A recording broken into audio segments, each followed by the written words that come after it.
On y va? Allez, eh bien écoutez, bienvenue ce soir sur ce troisième débat d'idées. C'est la troisième édition. Après les impacts Ah, ça c'est sociétaux arrivé. sur le management et les impacts durables, la semaine dernière, une très très belle approche sur la résilience. Eh bien aujourd'hui, on va se poser la question que tout le monde se pose parce que non seulement elle concerne bien, les usagers que nous sommes, mais également les professionnels que vous êtes, nos trois intervenants. Lorenzo, Étienne et Nicolas ce soir, puisque vous êtes dépendants plus ou moins quand même de ce transport aérien. Et tout le monde se pose la question, est-ce que les avions vont voler? Parce qu'il va bien falloir partir en vacances pour ceux qui ne travaillent pas. Donc ce soir, de grosses questions, j'imagine, autour, L'avion. je pense, de Suisse, autour de Syntex et de microsystèmes, micro-précision système. Merci vraiment encore d'être là ce soir. Merci au CDE et à l'IMSG qui sont à l'initiative de cette aventure du lundi soir, puisqu'on a décidé le lundi soir maintenant de se retrouver. On est entre 70 et 120, 138 exactement, je crois, la semaine dernière, pour débattre, parce que nous sommes citoyens et le citoyen doit débattre. Voilà, je laisse la parole à Enza qui va se faire un plaisir de présenter nos conférenciers et auxquels elle a concocté des questions que je sais pertinentes et justes. Très bonne conférence à toutes et à tous. On se retrouve pour le jeu des questions dans à peu près 36 minutes. Alors, merci, cher Richard, et merci à nos équipes de préparer tout ça. Le transport aérien mondial affronte actuellement des vents contraires d'une extrême violence. Les avions sont entassés sur les tarmacs à travers le monde, suspendus à un avenir incertain. Contribuant à hauteur de 3 000 milliards de dollars à l'économie mondiale, quelques 3,6 du PIB selon les chiffres de IATA, le transport aérien est une industrie majeure, particulièrement touchée par la pandémie de Covid-19. Ainsi, le niveau de trafic mondial de passagers affecte un écosystème économique important, s'étendant des compagnies aériennes aux constructeurs d'avions, en passant par les aéroports et tous les sous-traitants qui dépendent de ces poids lourds économiques. On parle de près de 70 millions de postes de travail, 70, nous sommes bilingues et nous avons des amis français en ligne, emploi direct ou indirect. Pour en parler au niveau économique, politique et industriel, nous avons invité trois personnalités qui, même s'il n'y a pas bien sûr le directeur général suisse romande de Suisse, Lorenzo Stoll, ne sont pas directement au front de cette grave problématique, comme Étienne Blanc, premier vice-président de Rhône-Alpes-Auvergne, candidat à la mairie de Lyon, qui exploite l'aéroport de Lyon-Saint-Exupéry, et l'industriel Nicolas Thibaudeau, dont l'entreprise qu'elle dirige, un joli fleuron suisse, MPS Microsystème, produit aussi pour l'aérospatial. Alors, pour commencer, deux questions à Lorenzo Stoll, directeur général suisse romande de Suisse. Une catastrophe sans précédent pour le transport aérien, c'est dit.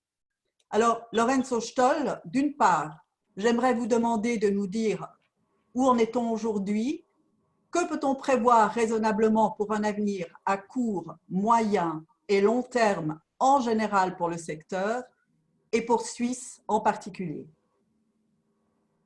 Bonsoir à toutes et à tous. Merci Enza et tout le monde du CDE de m'avoir donné l'opportunité de m'exprimer ce soir.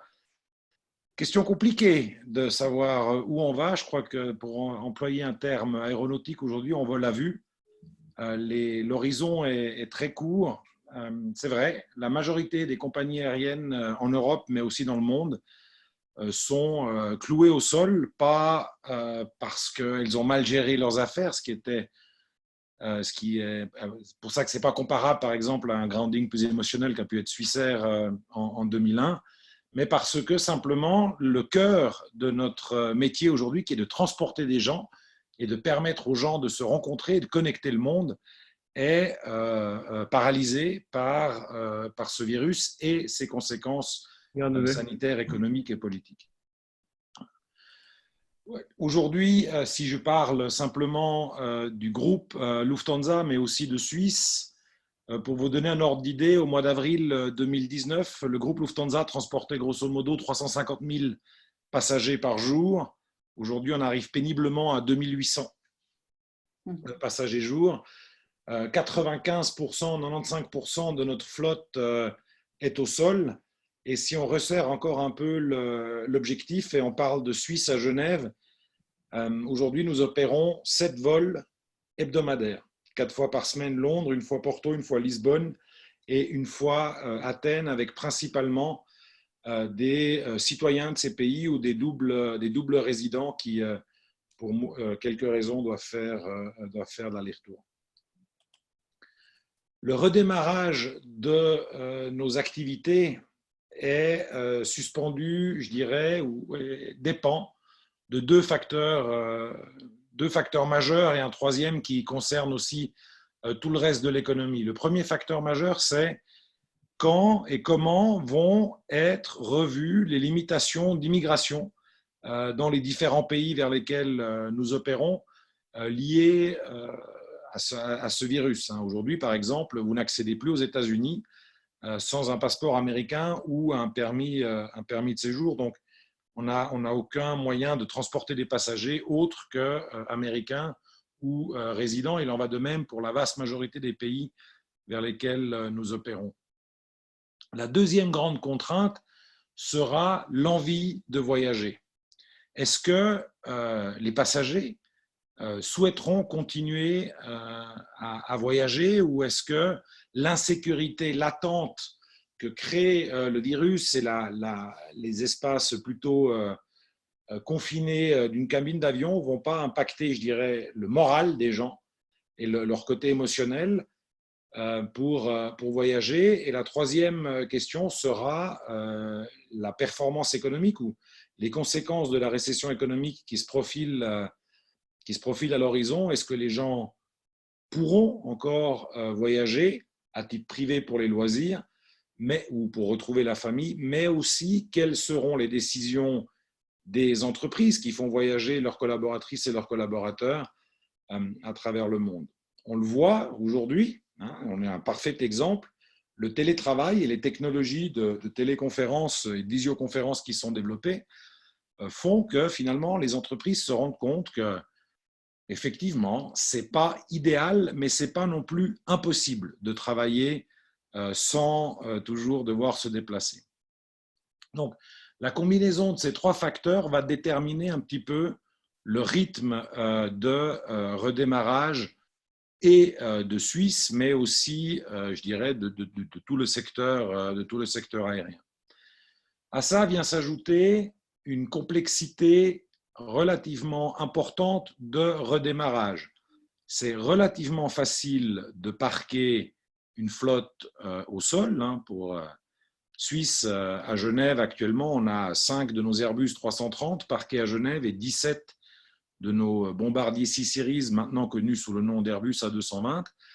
Et les mettre au parking, c'est relativement simple, mais les faire redémarrer, c'est plutôt compliqué. Il y a tout le côté ingénierie, maintenance d'un avion quand il ne vole pas, mais aussi derrière toute la complexité, les licences des pilotes, la formation des pilotes, les infrastructures aéroportuaires, nos agents d'assistance au sol. Si on prend l'exemple de notre partenaire à Genève qui est Swissport, eux aussi ont massivement réduit leurs activités au fait qu'ils n'ont plus de clients puisque nous ne volons pas. Alors, mais merci. Comment est-ce qu'ils font pour redémarrer, eux aussi? Merci, merci Lorenzo Stoll. On sent bien qu'on va manquer d'argent. Alors aujourd'hui, les chambres fédérales siègent en session extraordinaire dès ce lundi 4 mai, depuis ce matin, de manière inédite d'ailleurs dans une halle d'expo. Ce matin, on imaginait aisément que les chambres approuveraient sans grande difficulté les 60 milliards de diverses aides à l'économie déjà décidées par le Conseil fédéral.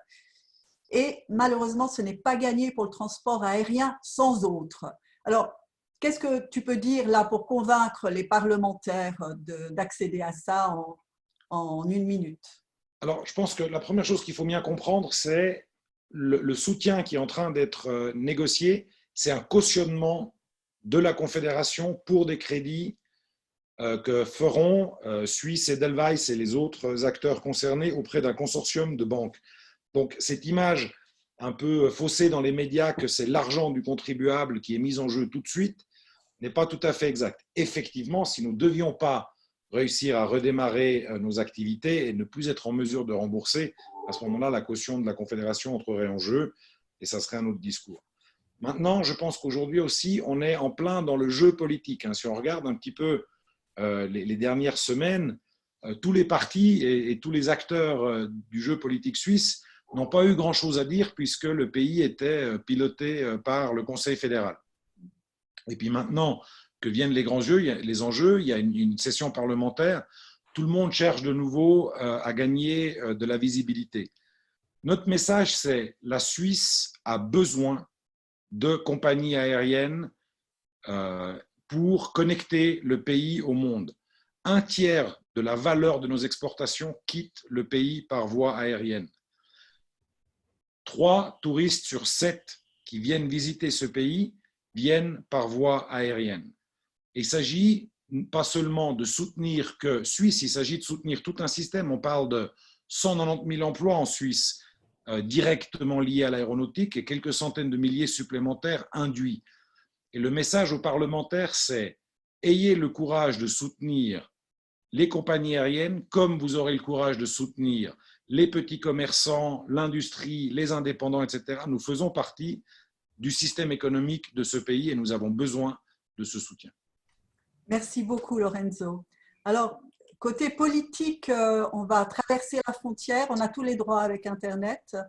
Alors, Étienne, on sait que la compagnie Alitalia est sauvée grâce à la décision de l'État italien de reprendre la totalité du capital et d'en faire à nouveau une compagnie étatique. Pour Air France, aux dernières nouvelles, on parlait d'un emprunt étatique à la compagnie de quelques 6 milliards. Penses-tu que politiquement parlant, pour l'homme du centre droit que tu es, il va falloir se résoudre d'étatiser le transport aérien? Face à la crise actuelle, et Lorenzo Stolp vient d'en rappeler l'importance, je regardais les chiffres en préparant cette émission. Fin 2010, il y avait 27 000 appareils dans le monde en circulation et on pense qu'il y en aura moins de 20 000 au mois de décembre 2020 en circulation. Et le chiffre d'affaires va chuter grosso modo de moitié et les conséquences, elles sont bien sûr pour les compagnies aériennes, mais pas seulement. Et pour un pays comme la France, qui avec un centre de partenaires européens porte Airbus, les conséquences sont absolument gigantesques. Et pour une région comme la nôtre, la région Auvergne-Rhône-Alpes, et on connaît toute une série d'activités dans le domaine de l'aéronautique. Nous sommes la première région aéronautique française. On ne le sait pas forcément, mais en matière de recherche et de fabrication d'appareils embarqués, et de fabrication de matériaux. Et nous sommes la première région. On a souvent dit d'ailleurs, quand nous avons rédigé notre schéma de développement économique, que l'aéronautique faisait partie des domaines d'excellence de la région. Un domaine d'excellence d'ailleurs où nous avons à plusieurs reprises affirmé que nous souhaiterions travailler de manière beaucoup plus étroite avec les cantons suisses voisins qui aussi ont un potentiel absolument considérable dans ce domaine. Alors pour le libéral que je suis, le choc est extrêmement violent, comme pour tous les observateurs politiques ou économiques, et les réponses, évidemment, elles doivent être mesurées. En fait, il y a plusieurs solutions. La première solution, c'est, évidemment avec l'accord de l'Europe, de nationaliser un certain nombre de compagnies aériennes. Moi, je suis de ceux qui ne le souhaitent pas. Je pense que ce n'est pas le rôle de l'État que de gérer une compagnie aérienne. On est dans le domaine concurrentiel, éminemment commercial, avec des contraintes sur les prix du fait de la concurrence qui sont extrêmement fortes. Je n'imagine pas des distorsions de concurrence puissantes entre des pays qui auraient nationalisé et des pays qui auraient trouvé d'autres solutions pour soutenir leur filière. Donc moi, je suis hostile à la nationalisation. La deuxième solution, Mais c'est un peu une nationalisation déguisée, c'est de prendre des participations dans ces entreprises. Pourquoi pas? Mais je pense qu'il faut trouver la juste mesure. Il ne faut pas que le poids de la puissance publique écrase le poids des actionnaires privés. Et la troisième solution, c'est pour l'instant celle qui a été utilisée par la France et l'Air France, ce sont des prêts.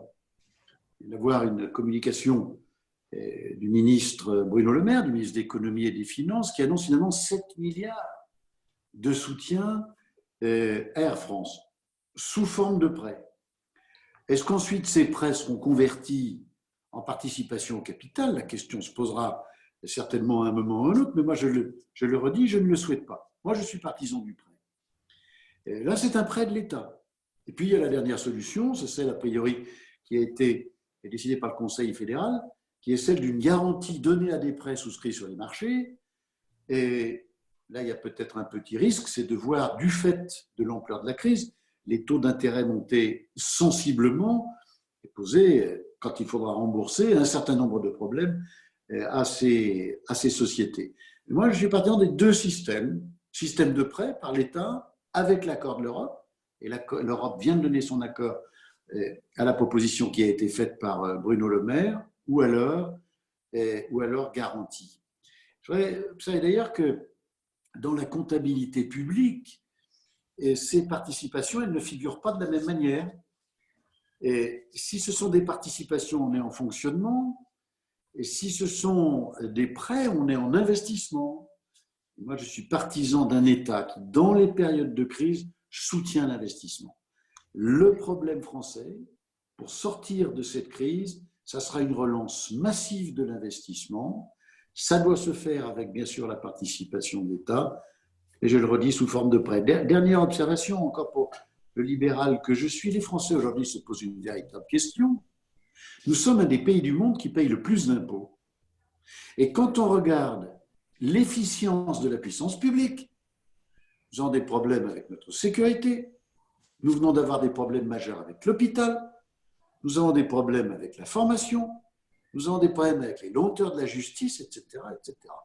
C'est QFD. Trop d'État, ce n'est pas forcément une garantie d'efficacité. Ou alors ça se saurait. Monsieur le Président, merci. Deuxième question, cher Étienne. Tu connais bien les deux aéroports régionaux que sont Genève-Cointrin et Lyon-Saint-Exupéry, à juste 150 km l'un de l'autre. Est-ce que le moment d'imaginer, ici comme ailleurs, d'ailleurs, des complémentarités et appuis entre structures aéroportuaires serait envisageable? En une minute, Étienne.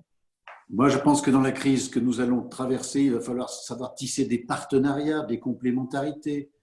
Et évidemment, Genève a des atouts que Lyon-Saint-Exupéry n'a pas. C'est un aéroport intercontinental, ce que n'est pas encore, ou trop peu. Et Saint-Exupéry, moi, j'étais de ceux qui étaient très heureux de savoir que la Suisse, quand nous avons décidé de privatiser la gestion de l'aéroport de Saint-Exupéry, que la Suisse s'y intéressait. Moi, je trouvais que c'était une très bonne chose. Auvergne-Rhône-Alpes, c'est 8 millions d'habitants. La Suisse, c'est 8 millions d'habitants. L'activité économique du canton de Vaud et du canton de Genève est très importante. Mais il y a des complémentarités évidentes à jouer.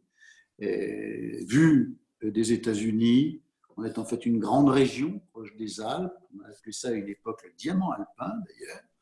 Et quand nous travaillons sur ces sujets-là, nous voyons bien l'utilité de travailler ensemble. Merci, merci beaucoup. Vous savez qu'ensuite, vous posez une question à chacun des deux autres intervenants. Je ne vois plus Nicolas. Nicolas Thibaudot, est-ce que tu es là?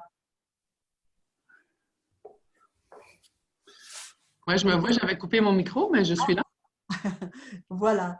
Alors, Nicolas, j'ai assez vite pensé à toi quand on mettait ce débat en ligne, enfin, dans la volonté de le mettre en ligne.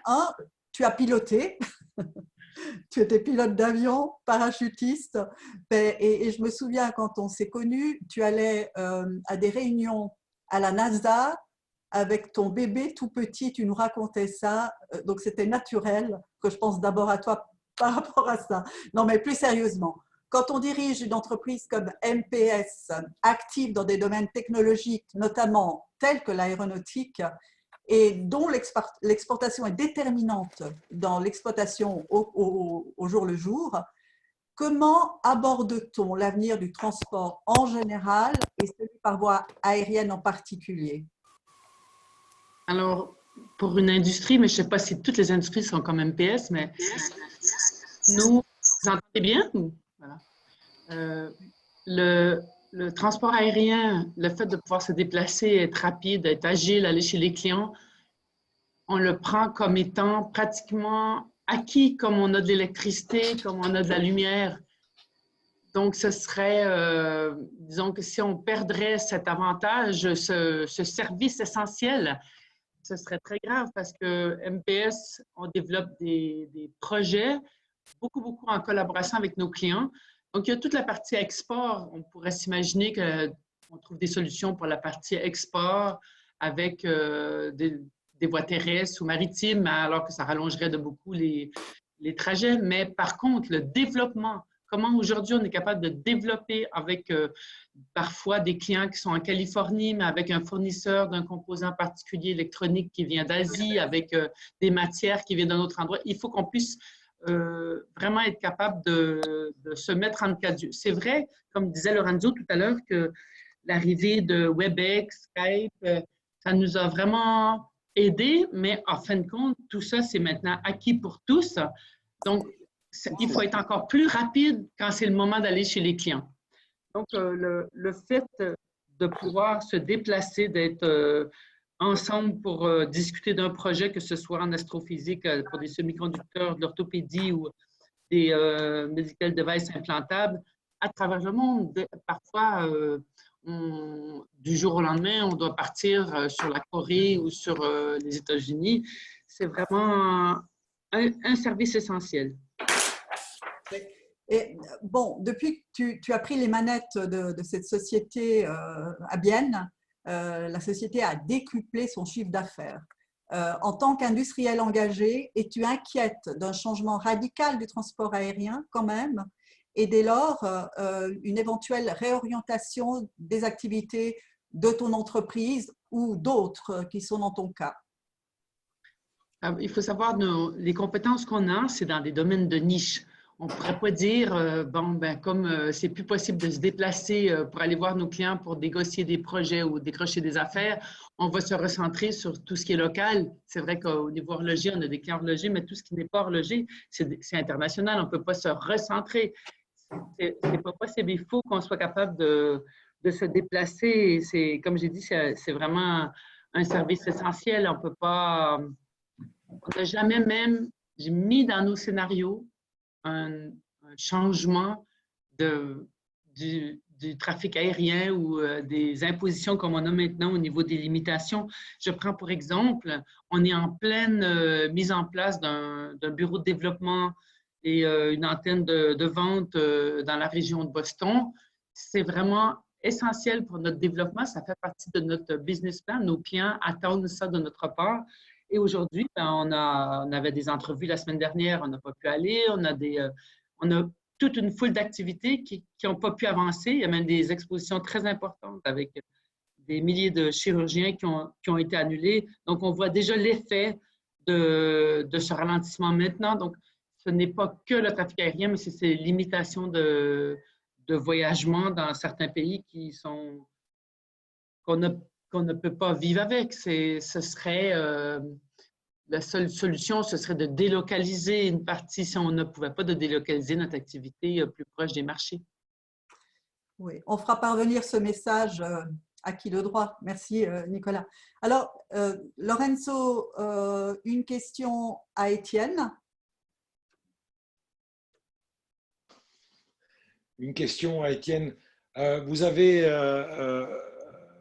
évoqué tout à l'heure des nouveaux modèles de collaboration entre la Suisse et la France, et plus spécifiquement entre l'aéroport de Lyon-Saint-Exupéry et peut-être l'aéroport de Genève. Dans quel sens voyez-vous aller cette collaboration? Est-ce que c'est une répartition des opérateurs aériens? Est-ce que c'est une répartition des types de vols, des routes, des destinations, ou simplement une collaboration sur les infrastructures?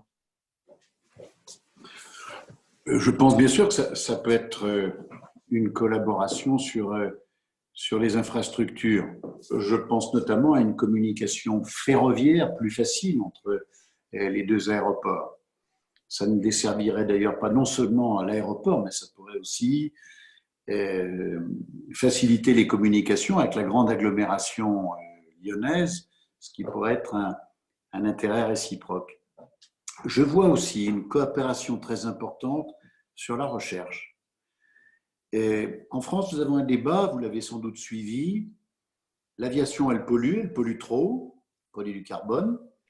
Et en plus, l'aviation, elle fait du bruit et elle gêne le voisinage. Ce sont deux sujets sur lesquels, en Auvergne-Rhône-Alpes, nous sommes extrêmement présents. Nous sommes notamment présents sur la mobilité hydrogène et sur la recherche dans le domaine de l'hydrogène. La région Auvergne-Rhône-Alpes est la première région française en production, en stockage et en recherche sur l'hydrogène, notamment avec des grands groupes comme Michelin ou comme Air Liquide, mais aussi avec nos centres de recherche, je pense notamment avec le CEA de Grenoble, qui marque aujourd'hui des points dans ce domaine-là. Et je pense qu'une coopération renforcée sur cette filière hydrogène et sur la filière des ultrasons, du bruit, etc., pourrait être utile. Donc, un, les infrastructures, deux, la recherche. Et troisièmement, évidemment, une répartition. Moi, je suis plus maintenant que je ne suis plus gessien de très très près la situation de l'aéroport de Genève, mais quand j'étais président de la communauté de communes du Pays de Gex, je suivais cette question de très très près et chaque fois on me disait c'est un aéroport qui n'a pas d'espace, donc son développement est compliqué, il n'y a qu'une seule piste, les contraintes sont lourdes et j'imaginais un certain nombre d'activités, un certain nombre de lignes, les deux correspondances délocalisées sur Saint-Exupéry. Donc je crois que ce sont trois domaines sur lesquels on peut faire avancer nos coopérations. Merci beaucoup. Lorenzo Stoll, une question à Nicolas Thibaudeau. Cher Nicolas, bientôt, et parce que nous sommes optimistes, on va bientôt pouvoir de nouveau voyager. Qu'est-ce que tu envisages pour toi et tes collaborateurs comme restrictions ou comme nouvelles conditions dans votre travel policy? Micro, Nicolas. Nicolas, voilà. Maintenant, chez nous, on a vraiment mis en place, c'est vrai que ça existait déjà, le télétravail, le web et les réunions WebEx, mais aujourd'hui, le fait qu'on maîtrise et que je dirais que c'est beaucoup plus accepté de faire des réunions importantes par vidéo, je pense qu'il y aura une réduction des voyages sur l'essentiel. Mais ça va faire qu'accélérer les développements, ce qui fait que dans l'ensemble, on va plutôt concentrer nos voyages sur les ouvertures de marché, comme maintenant cette ouverture de cette antenne ou sur des pays où il faut vraiment se développer. Donc, ça va plutôt accélérer le développement, le fait que le WebEx ou le Skype ou le Zoom nous fait aller plus vite, faire avancer les projets plus rapidement. Par contre, je ne pense pas au niveau professionnel, mais au niveau privé, je pense sérieusement, on a pratiquement usurpé cette ressource, finalement, qui est le trafic aérien. On l'a trop utilisé. C'est comme si on avait utilisé de l'eau on aurait gaspillé notre eau, puis maintenant, on n'aurait presque plus d'eau.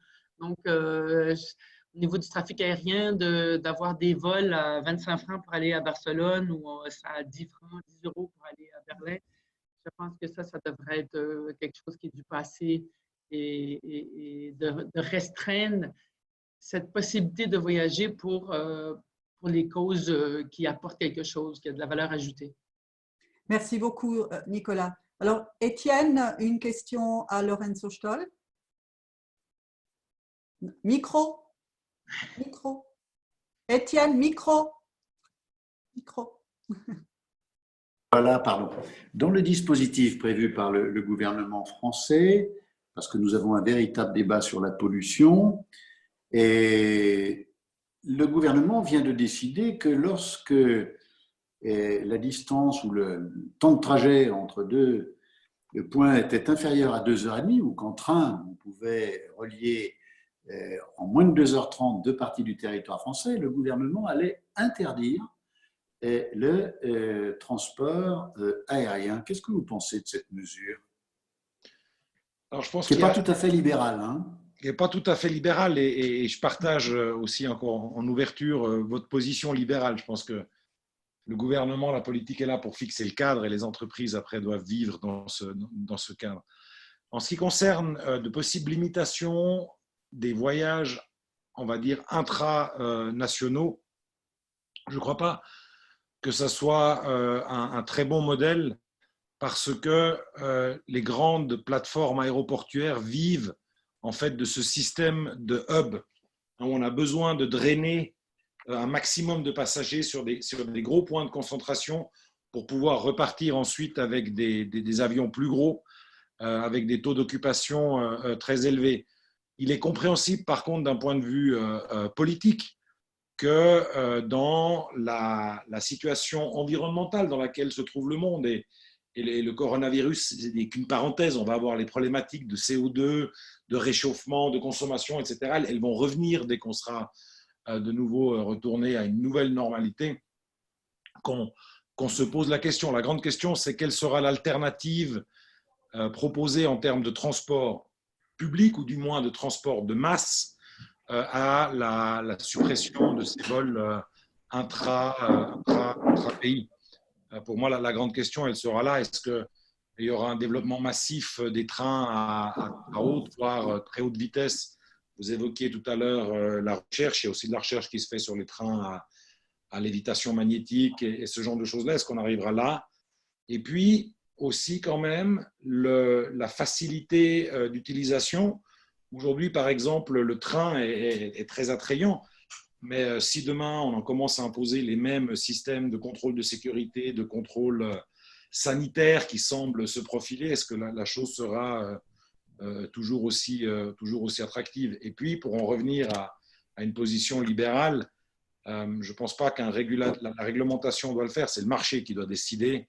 Et puis, le consommateur pourra décider en toute âme et conscience s'il souhaite utiliser un moyen de transport qui a son impact carbone, mais dans l'industrie aéronautique se dirige quand même très fortement vers soit des technologies, soit des systèmes de compensation, ou un autre. À la fin, c'est à lui de choisir.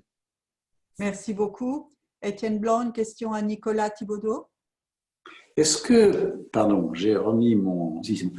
Et dans un monde globalisé où les échanges se développent et s'accélèrent, comment est-ce que, en économie, on ressent ce besoin, et aujourd'hui beaucoup de sociologues l'expriment, parce que les personnes confinées ont une certaine tristesse de ne pas pouvoir parler directement à un interlocuteur, échanger avec lui directement et physiquement. Comment est-ce qu'on analyse ça, ce besoin de serrer la main de quelqu'un, de lui parler directement, d'échanger directement, d'avoir ce contact visuel physique avec quelqu'un? Comment est-ce qu'on examine ça? Est-ce qu'on imagine qu'il y aura demain un changement profond sur ces échanges? Moi, je pense qu'il y aura... Aujourd'hui, on n'a pas du tout la même... C'est clair, on n'a pas la même qualité d'échange par vidéo que dans une salle de réunion. Ne serait-ce que parce qu'on n'arrive pas à ce qui est vraiment le plus performant dans une réunion de projet, c'est quand on n'est plus sur ce qui était prévu de discuter, mais qu'une discussion amène à une autre et amène à une autre, et c'est l'ensemble de ces idées qui sont développées ensemble dans un brainstorming et je pense qu'on n'a pas été au bout encore de la performance de ce qu'on peut atteindre, que ce soit par des barrières encore psychologiques de la vidéo, le micro que je n'ai pas mis, du son, des enfants derrière et puis du décor autour. Je pense qu'on va quand même faire un bout, mais je ne peux pas m'imaginer qu'on puisse s'affranchir de cette discussion, de cette... je sais que, par exemple, de cet échange final. La plupart des grands contrats qu'on a négociés, que ce soit, je me souviens, il n'y a pas longtemps en Corée, ce n'est pas à la salle de réunion qu'on a finalement trouvé une solution. C'est même pas pendant leur repas, c'est dans les dernières minutes, soit du repas ou du verre qu'on va prendre après. Puis ça ne se fait pas.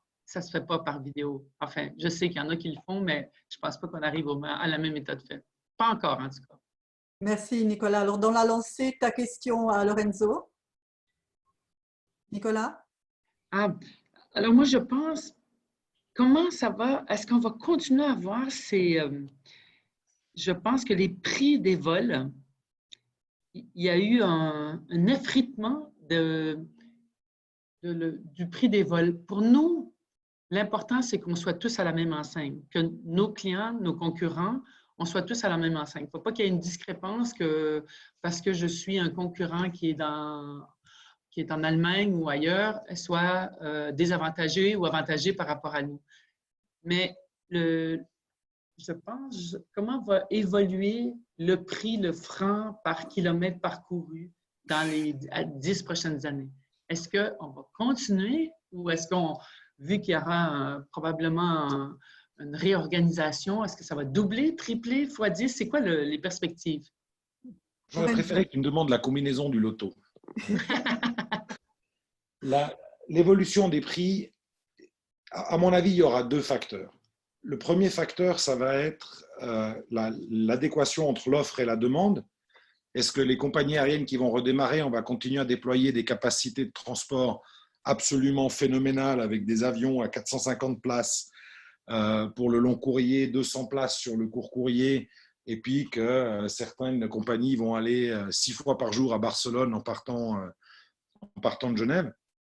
Et puis, la demande, qu'est-ce que les passagers vont chercher? Ce qui est, à mon avis, le scénario qui se profile à l'horizon. À court terme, il va y avoir une vraie guerre des prix, encore une fois, parce que tout le monde va essayer de sortir de la situation actuelle, de ne pas pouvoir voler et de gagner des parts de marché, j'oserais presque le dire, à n'importe quel prix. Et puis, sur le long terme, je pense que celles et ceux, compagnies aériennes qui vont s'établir sur le long terme, seront celles qui seront à même d'offrir aux passagers cette sécurité, je ne sais pas bien comment le formuler, mais cette sensation de sécurité, de qualité sanitaire aussi, de dire non seulement c'est une compagnie aérienne sûre parce qu'elle n'a pas d'accident, mais elle me propose aussi une qualité qui me permet de voyager sereinement, on va dire médicalement parlant. Et là, la question sera de savoir si les passagers seront d'accord de payer ce price premium, ce supplément de prix pour… Être dans une cabine pressurisée, individuelle, avec un masque. On ne sait pas où on va, c'est fou. Hein. Puis on voit aussi l'arrivée, là maintenant, dans toute cette régulation, l'arrivée des technocrates quoi, qui s'en donnent à cœur joie. Après le 11 septembre, les seuls vrais changements, ça a été la réglementation sur le liquide et la porte blindée des cockpits. Ce qui a été déjà pénible comme ça. Mais là, quand on les entend parler des masques, des contrôles thermiques, des tests sanguins, du certificat médical, mais moi, tout ça, si on m'impose tout ça, moi, je vais en vacances à Tolochna. Hein. Quoi, pour ceux qui ne savent pas, Tolochna, c'est juste à côté de moi. Merci Lorenzo. Nicolas, la dernière question pour Étienne Blanc. Alors, pour moi, je me demandais si le fait que la connexion, pour nous, quand on envisage un voyage pour aller chez des clients, jamais on met dans notre menu un départ depuis Lyon parce que les connexions sont vraiment trop longues, c'est pas bien relié. Est-ce qu'il y a quelque chose qui est prévu pour avoir une connexion qui est plus rapide, plus fluide et plus connectée? C'est un vrai souci. L'économie d'Auvergne-Rhône-Alpes est une économie très internationale. Nous sommes la première région exportatrice de France en direction de l'Europe. Et naturellement, une région industrielle, elle est aujourd'hui ouverte sur le monde. Et il est vrai que nous avons désormais un handicap avec un aéroport qui n'est pas suffisamment international. Alors, la métropole de Lyon, le département du Rhône, la région Auvergne-Rhône-Alpes, accompagnent un certain nombre de projets. Nous avons notamment accompagné la promotion d'une ligne entre Lyon et Shanghai. Mais c'est vrai que c'est un de nos soucis. Et j'en reviens à ce que je disais tout à l'heure sur la coopération et sur les échanges avec l'aéroport de Genève-Pointrin. Je pense que ça va prendre du temps d'internationaliser cet aéroport, beaucoup de temps. Et qui plus est, nous avons d'énormes projets ferroviaires de liaison de cet aéroport avec le reste de l'Europe, notamment le Lyon-Turin. Ça va prendre beaucoup de temps. Donc je pense que dans ce laps de temps, une coopération plus étroite avec l'aéroport de Genève-Cointrin, ça serait bienvenu. En tout cas, vu du côté auvergnat-rhône-alpin, ça serait un atout supplémentaire pour notre développement économique que de disposer, j'allais dire, du foisonnement de liaisons intercontinentales et dont dispose l'aéroport de Genève-Cointrin. Merci à vous trois pour vos passionnants propos. Vraiment, vous écouterez encore et encore. Je dois rendre le micro à Richard, qui va prendre un peu la température des questions et des auditeurs. À toi, Richard. Tout à fait, merci Enza. Oui, très très bonne question. J'aimerais juste réagir sur ce que disait Étienne Blanc tout à l'heure.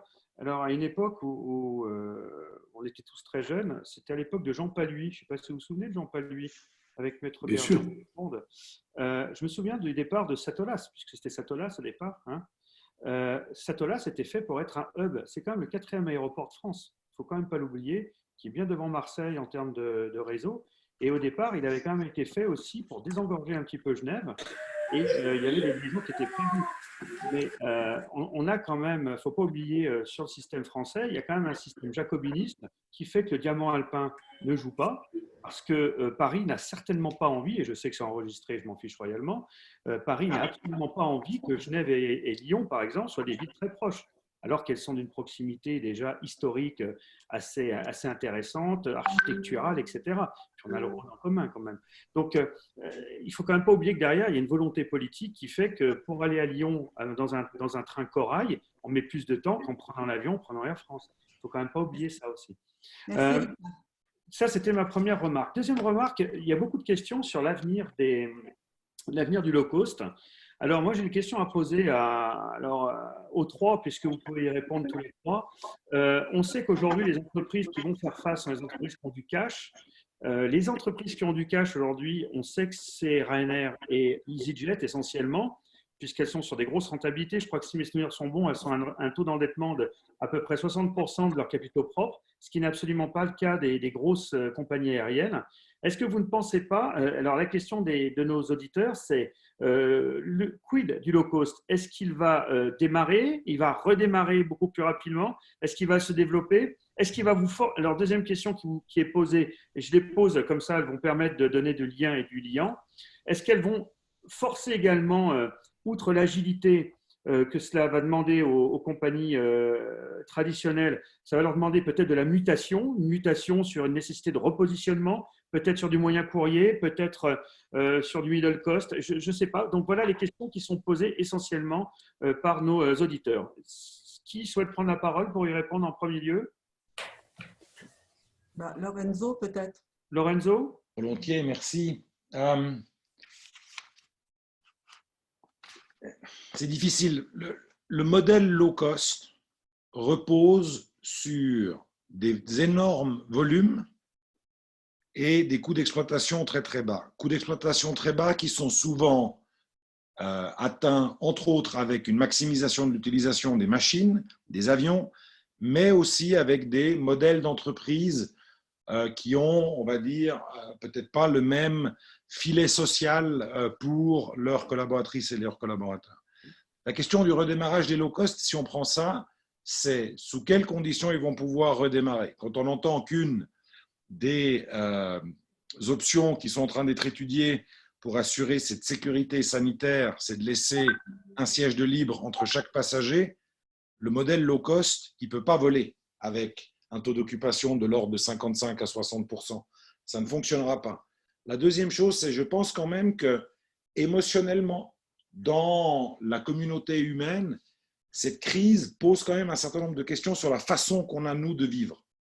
Et Nicolas l'a dit, et ça a aussi été mentionné dans certains commentaires, est-ce qu'on aura encore envie, est-ce qu'on aura encore besoin d'aller pour quelques dizaines de francs à Barcelone le matin, faire du shopping, boire une sangria et manger des tapas et puis rentrer le soir?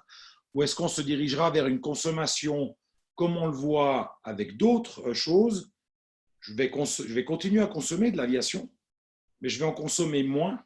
Mais quand je la consomme, je veux qu'elle soit vraiment bien. Et là, je pense que les compagnies historiques, que ce soit celles du groupe Lufthansa comme les autres, on a une carte à jouer parce que notre histoire est celle de la qualité. Notre histoire est celle de l'expérience du voyage et pas simplement du déplacement à travers l'Europe. Le patron de Ryanair a pour habitude d'appeler ses passagers du bétail qui s'auto-embarque. Ce qui n'est pas tellement l'approche que nous avons chez nous. Et je pense que cette notion de qualité va être très importante dans l'avenir. Maintenant, leur réserve financière, quand Mike O'Leary dit « je ne veux pas d'aide d'État parce que j'ai acheté de cash », et dans la phrase d'après, il dit qu'il vient de licencier 3000 personnes, ça aussi, c'est une façon de générer très vite du cash. Merci beaucoup, Lorenzo. Pardon, Richard. Très bien, pas de souci. Ça amène une question également essentielle. C'est un de nos auditeurs nous demande, en fait, est-ce que les compagnies aériennes auront à prendre en charge des tests, par exemple, d'immunité, etc. Ça rentre complètement dans ce que vous venez de dire, mais dans ces cas-là, quelle légitimité? Est-ce que ce n'est pas intrusif? Quel va être l'encadrement légal autour de tout cela? C'est une question qui reste quand même très ouverte. Absolument. Je ne pense pas que ce soit le rôle des compagnies aériennes de faire des tests PCR ou de vérifier la validité, la légalité de tel ou tel certificat médical. À mon avis, ça doit être quelque chose qui doit être fixé par le régulateur et il faut avoir un grand espoir que les différents États, par exemple si on prend l'Union européenne et l'espace Schengen, se mettent d'accord sur une série de règles du jeu uniformes. Mais je ne pense pas que ce soit l'avis, que ce soit le rôle des compagnies. Nous serons là pour appliquer ce qu'on nous demande d'appliquer, mais on ne sera pas là pour juger si ce qu'on applique est valide ou pas. Très bien, merci. Une question également sur l'aviation privée. Est-ce que l'aviation privée n'a pas là une fenêtre de tir assez intéressante pour pouvoir prendre des parts de marché, justement? Je ne crois pas. Je crois pas parce que c'est deux modèles radicalement différents. Il y aura sûrement une part du marché des passagers d'aujourd'hui qui voyageaient peut-être sur les compagnies traditionnelles, sur le long courrier ou sur le court courrier en classe affaires ou en première, qui s'offriront une fois un voyage en jet, hein, mais c'est un tout autre modèle et puis c'est des chiffres complètement différents. Genève, New York, aller simple en jet privé pour 8 personnes, on parle de 250 000 francs. En première, c'est 8 000 par personne, il y a 8 places. Très bien. Merci. Une question. Que pensez-vous de l'éventuelle interdiction des vols entre Genève et Zurich, puisque c'est un peu d'actualité? C'était au programme ce matin. Quelles sont vos réactions à tous les trois? Enfin, tous les deux. Peut-être que Étienne est un peu moins concerné sur cette question. Oh, personnellement, nous, en étant à Bienne, quand on va à Zurich, on y va en train. Quand on va à Genève, on y va en train ou en voiture, ça dépend des heures. Mais pour mon expérience, quand j'ai fait les vols Genève-Zurich, c'était sur un retour de Montréal ou sur un aller pour Montréal ou ailleurs, mais j'ai jamais pris l'avion pour faire Genève-Zurich. Ça ne rentre pas, c'est vraiment trop court. Lorenzo? Ouais, je pense que ça fait partie des interrogations politiques légitimes aujourd'hui dans le Parlement au vu de l'ampleur de l'engagement possible de l'argent public dans le soutien aux compagnies aériennes. Mais au vu des enjeux, je ne crois pas et que comme c'est enregistré, je ne vais pas m'exprimer. Très bien. Bien, je vais vous poser tout de suite une deuxième question, comme ça, le lissage, tu lâcheras assuré. Beaucoup de questions concernant, alors ça c'est peut-être pour vous Lorenzo et pour vous Étienne, le remboursement, de transformer ça en avoir au titre justement de ne pas fragiliser en termes de cash, en sachant que les conventions européennes justement ne partagent pas cette idée-là au départ, puisque la réglementation européenne ne joue pas là-dessus. Comment est-ce que vous allez gérer cette question? Parce qu'il va y avoir quand même un certain nombre d'avoirs. Moi, j'en ai quelques-uns du reste. Hein, mais, comment est-ce que vous allez gérer cette question de l'avoir? Pour l'instant, côté gouvernement français, la question est posée. Le ministre a répondu qu'il étudiait cette question-là, mais aucune mesure n'a été prise, aucune mesure définitive. Et pour moi, il est évident qu'une prestation qui n'a pas été rendue, et je raisonne en tant que juriste, et doit faire l'objet d'une restitution ou de la constitution d'un avoir. Mais là encore, en droit français, la notion de force majeure est une notion qui permet de s'affranchir de toute une série de principes de cette nature. Et donc, je pense qu'il va falloir attendre ce que vont dire les tribunaux. Et en tout cas, en l'état actuel des choses, il n'y a pas de garantie prévue par l'État français sur le remboursement de ces avances qui ont été faites à des compagnies. Très bien. Une question pour vous encore, Monsieur Blanc. Est-ce que vous seriez disposé à accepter une liaison ferroviaire de type Hyperloop mettant Lyon et Saint-Ex à 15 minutes de Genève? Est-ce que c'est envisageable? Est-ce que ça va précipiter les choses? Bien sûr, je travaille beaucoup actuellement sur l'Hyperloop, sur un projet important de Rhône-Alpes entre Lyon et Saint-Étienne. Il y avait un projet d'autoroute et le gouvernement vient d'y renoncer. Donc, on réfléchit actuellement à une liaison rapide. Hyperloop, c'était considéré comme quelque chose d'absolument improbable, d'un peu chimérique, un peu comme Swiss Metro à une époque, conçu à l'EPFL de Lausanne. Et puis, on s'aperçoit qu'il y a des opportunités. Et moi, j'y suis extrêmement favorable. Parce que, très clairement, aujourd'hui, la liaison ferroviaire n'est pas commode et la liaison routière ne l'est pas non plus. Et Hyperloop, c'est, à mon avis, une solution. Un style Hyperloop, en tout cas un monorail, pourrait être une très, très bonne solution. J'y suis extrêmement favorable. Merci. Une question encore intéressante pour les citoyens Schengen. Est-ce que dans combien de temps, selon vous, les voyageurs Schengen pourront librement recirculer justement sans contrôle particulier? Ou est-ce qu'on a passé un stade sécuritaire sur lequel on ne reviendra pas? Vous savez, la sécurité, c'est par palier. Est-ce qu'on va redescendre de ce palier ou alors on va vers un renforcement, selon vous? Le gouvernement français a annoncé que la règle des 100 km ne concernerait pas les communications entre les différents pays membres de Schengen. Et je trouve que c'est une très bonne chose. C'est la sortie de crise. Elle doit passer par une accélération de la mobilité. La mobilité, c'est le développement économique, ce sont les échanges. Et c'est cette accélération de la mobilité qui va permettre de sortir le plus rapidement possible de cette crise. Donc, il faut s'assurer de toutes les mesures qui permettent d'éviter une reprise de la pandémie, les masques. Moi, je suis pour un élargissement du diagnostic, notamment par la température. Il y a toute une série de dispositifs de cette nature qu'on peut mettre en place. Et à ce moment-là, dans l'espace Schengen, il faut très, très rapidement rouvrir les frontières et faire en sorte que l'on circule à nouveau. Très bien. J'ai une dernière question qui pourrait être très intéressante, c'est la question de l'anticipation, puisque là, on est plutôt dans de l'action corrective. Comment est-ce que vous envisagez une éventuelle deuxième, voire troisième vague? Est-ce que vous êtes prêts?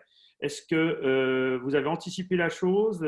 Dans quel état d'esprit est-ce que vous êtes, vous qui êtes des acteurs de l'aéronautique?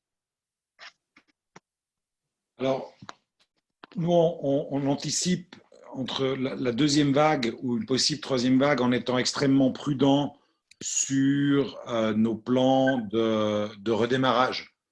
Hein, on prévoit, là actuellement, on fait à peu près 3% de notre production normale et puis on prévoit un retour à 100% de la production telle qu'on a pu la connaître en 2019 à l'orée de l'été 2023. Donc, je pense que nous préparer à un possible deuxième ou troisième vague et à ses conséquences, c'est de limiter au maximum le redémarrage opérationnel, de démarrer peu à peu de manière à pouvoir arrêter, s'il faut encore une fois, rapidement, sans qu'il y ait trop de dégâts collatéraux. Sur ces deuxième et troisième vagues, il y a des avis scientifiques qui sont très, très divergents. On ne va pas citer le professeur Raoult à Marseille qui dit que ce virus disparaîtra, a priori, selon lui, assez rapidement. Mais ce qui est certain, c'est que si ça peut se produire, et moi je suis de ceux qui pensent que ça pourrait se produire, c'est des conditionnels, et il faut en revenir à ce qui vient de nous arriver dans la première crise. C'est-à-dire que la première crise, quand elle surgit, côté français, on a des régions qui manquent de lits de réanimation, on a supprimé nos stocks de masques et on n'a pas mis en place les dispositifs qui permettent de tester un maximum de Françaises et de Français.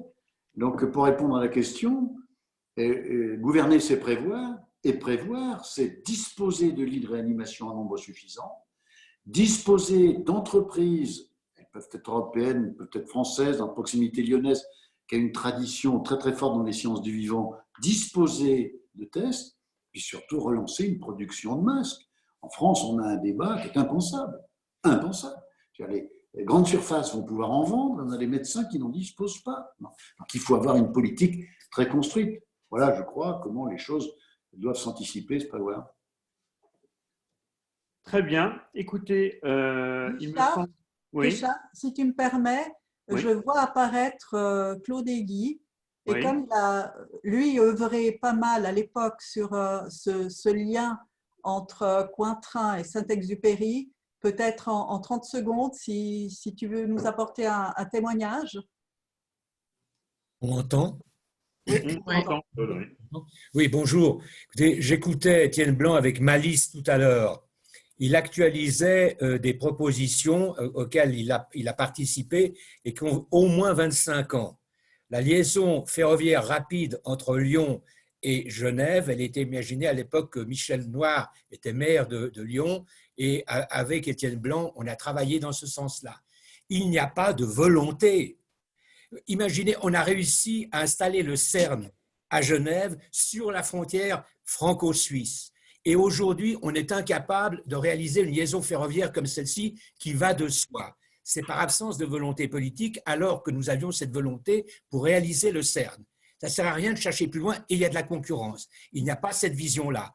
Maintenant, moi, j'espère une chose, c'est que, voyez-vous, à Genève, on a un grand problème avec l'aéroport. Il y a des visions qui sont différentes, mais je ne peux pas imaginer que nous allions jusqu'à 25 millions de passagers à Genève. Ce n'est pas possible. Nous sommes déjà dans une situation qui est extrêmement délicate. Alors, un certain nombre de personnes ne le comprennent pas, mais ce n'est pas EasyJet qui a apporté beaucoup de choses à l'aéroport de Genève à un moment donné où Swissair quittait Genève. Mais aujourd'hui, ce n'est pas EasyJet qui joue un rôle économique qui est déterminant sur l'aéroport de Genève. Et ce ne sont pas des compagnies low cost qui jouent des rôles importants, et peu s'en faut, concernant l'environnement. C'est donc dire que nous devons réintroduire la notion environnementale. Elle est essentielle et c'est la raison pourquoi il y a les transports entre Lyon d'une part et Genève et puis d'autre part, Étienne, est-ce qu'à Lyon vous seriez très intéressé de reprendre une partie des low cost que nous avons à Genève? C'est chez nous une discussion et on a des mouvements environnementalistes qui sont très très hostiles, mais quand on enquête notamment chez les plus jeunes à Lyon, ils le souhaitent ardemment. Non, je remercie Claude pour ce qu'il vient de dire. Moi, j'ai une réponse toute faite sur cette coopération entre Lyon et Genève. Il faut un nouveau maire à Lyon. Je me demande à qui tu penses. Pourquoi je ne pense pas. Vous voulez rappeler Michel Noir, c'est ça? J'ai bien compris. Bon, Oui. trêve de plaisanterie, il est l'heure. Donc, Non, mais merci. excuse-moi, Merci à tous. J'en viens un instant sur les low cost. C'est un scandale qu'aujourd'hui EasyJet fasse une promotion pour le mois de septembre avec des vols à 25 francs. C'est totalement incohérent par rapport à la situation environnementale dans laquelle nous sommes. C'est totalement incohérent par rapport au drame que nous vivons avec maintenant la pandémie à laquelle nous sommes exposés. Il faut voir dans quelle mesure nous pouvons mettre un frein à cela. Je suis, Étienne, libéral comme toi, mais il y a des limites dans le libéralisme. Et quand le libéralisme ne prend en compte que des éléments purement économiques en faisant fi de problèmes humanitaires, de problèmes humains, de santé publique, ça ne va plus. Et ça ne va plus de continuer de cette manière-là avec une compagnie qui a des ambitions de ce type-là. C'est pour ça que Suisse a investi presque 1 milliard de francs à Genève dans une nouvelle flotte avec les avions les plus modernes et les plus silencieux et les plus économes en carburant qui soient actuellement disponibles sur le marché. Je crois que M. Stoll nous donne de très très bons éléments de réponse. Il y a un besoin historique, c'est l'histoire de l'humanité que de voyager sur l'ensemble de la planète. Et c'est pas seulement économique, contrairement à ce que l'on dit aujourd'hui. C'est un besoin de la personne d'aller voir ailleurs, de regarder, d'échanger. Le rôle du politique, c'est de faire en sorte que ce soit possible.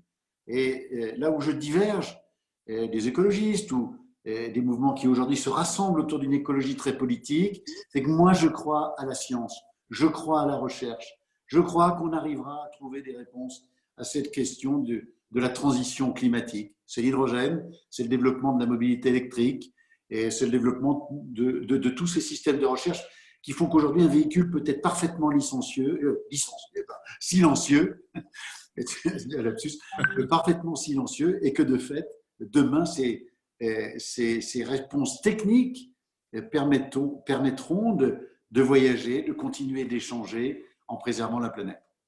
Très bien, merci beaucoup. Là, nous avons dépassé, ma chère Enza, une petite blague de quelqu'un qui nous dit à la mairie de Paris, blanc, à la mairie de Lyon, d'Apsus aussi, blanc ou noir. Je trouvais ça très drôle pour terminer ma prise de parole. Magali, je sais que tu avais une réponse sur la démocratie, mais je sais que si nous la posons, la toile va s'enflammer. Donc, je te propose de la poser lors de la prochaine conférence qui aura lieu lundi prochain à 18h et dont Enza va se faire un plaisir de nous dévoiler le sujet. Très belle soirée à toutes et à tous. Merci de votre attention. Nous étions quand même pratiquement 90 ce soir. Donc, vous voyez que c'est une affaire qui roule et tout de bon. Merci Richard. Merci aux trois intervenants vraiment de cette belle qualité d'échange. Alors, lundi prochain à 18h, vous avez souhaité qu'on déplace plutôt à 18 que 17, c'est chose faite. Donc, après le Covid-19, que restera-t-il de nos libertés? C'est la question qu'on va se poser la semaine prochaine avec Marc Bonan, avocat suisse bien connu des deux côtés de la frontière et conférencier, Bertrand Soublet, général de corps d'armée, dans la gendarmerie, n'est-ce pas Richard? Mirette. C'est un gendarme, pardon, qui avait subi les foudres de Madame Taubira à l'époque, si vous vous souvenez bien, lorsqu'il avait clairement expliqué que la France ne répondait plus d'une manière idoine à la question sécuritaire. Je ferme la parenthèse. Merci. Et Mirette Zaki, journaliste, ex-rédactrice en chef de Bilan, conseillère pour influenceurs et leader d'opinion. Alors, on va se quitter. Vous savez qu'en bas à droite, dans les réactions, vous pouvez mettre des petits likes, ça nous fera plaisir. Autrement, eh bien, belle soirée, prenez soin de vous, n'oubliez pas de vivre surtout et on se voit lundi prochain avec grand bonheur. Je demande aux conférenciers de rester pour la photo. Autrement, à bientôt, à lundi prochain. Au revoir. Au revoir. Au revoir, bonne soirée à toutes et à tous. C'était sympa de se voir. Au revoir. Les conférenciers, si vous pouvez rester. Jacques-François va mettre tout le monde dehors, regardez avec quelle facilité.